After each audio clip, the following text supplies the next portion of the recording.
I went up to the Lebanese-Syrian border to visit the Christian communities who've been forced into exile as a result of the disturbances, chronic disturbances in Syria.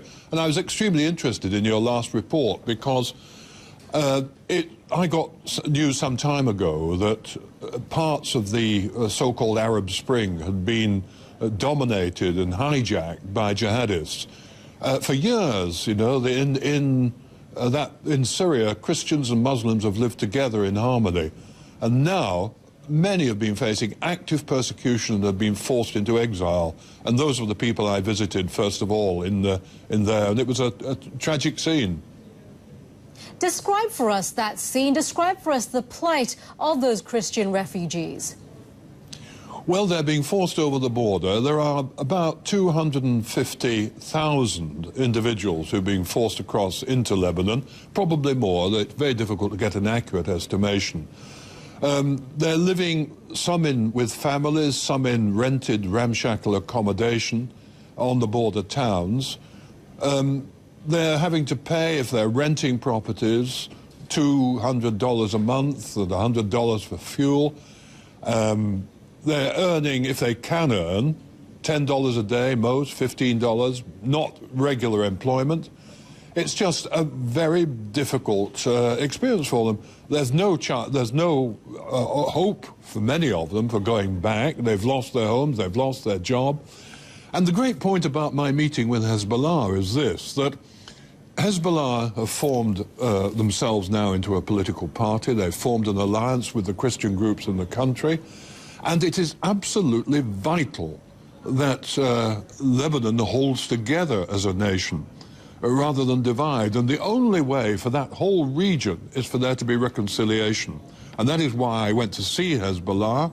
I made a plea to Hezbollah for greater assistance for the refugees, and they promised me they would do something about that. But more than that also, I said, as far as I'm concerned, I put the past behind me. The past is in the past. Let's look to the future. And that's what has to happen in the whole region. It's a very idealistic goal, but it's the only way. I mean, this fighting and killing and maiming of people and the bringing up of children with warfare and hate in their hearts is absolutely no way to go forward. And reconciliation will only take place if there are 1,000 acts of smaller reconciliations. Mine was a smaller act of reconciliation.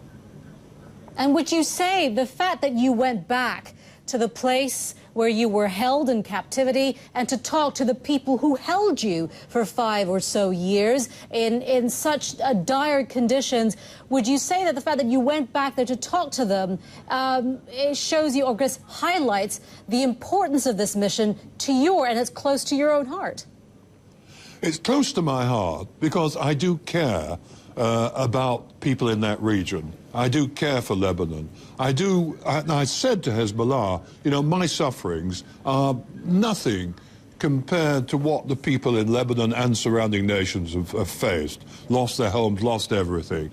And of course, it's been a terrible time and still is a terrible time. No grouping in that region comes out of the situation with clean hands. Everybody has been tainted and caught by warfare. No one's clean. But somehow you have to put the past in the past and you have to begin to look positively to the future. And that's what the message I'm trying to convey, a message of peace, idealistic maybe, but you have to start somewhere, you have to do something. I went back and I met with Hezbollah at night time. I went at 11 o'clock at night, I met with a senior official there in the very southern suburbs, the place where I believe I was held for years. I mean, he was a little apprehensive at first, I think. I think he wondered what on earth I was going to say and what I wanted. But gradually we relaxed, and gradually I was able to have some constructive dialogue with him. I'm not ignorant of the political complexities of this situation, but I do believe that we have to begin to make some progress. But there are many people within the Arab world, those members who took part in the Arab Spring will say that's also what they're trying to do, that their hopes for peace are perhaps, some would say, idealistic as well. But you've been quoted as describing the Arab Spring as a force of oppression, not of freedom. Why? Yeah, what I said was this, that the Arab Spring, I could understand how it began, and there are laudable aims, the desire for a greater democratic participation in government. That's a laudable aim, and I'd support it.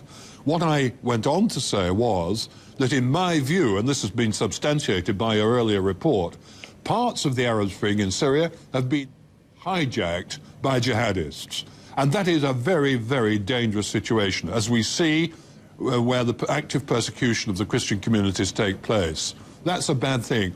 We look around the region and we see chaos. You know, you remove a dictator by force and you reveal and let loose a whole range of forces that you're not able to control.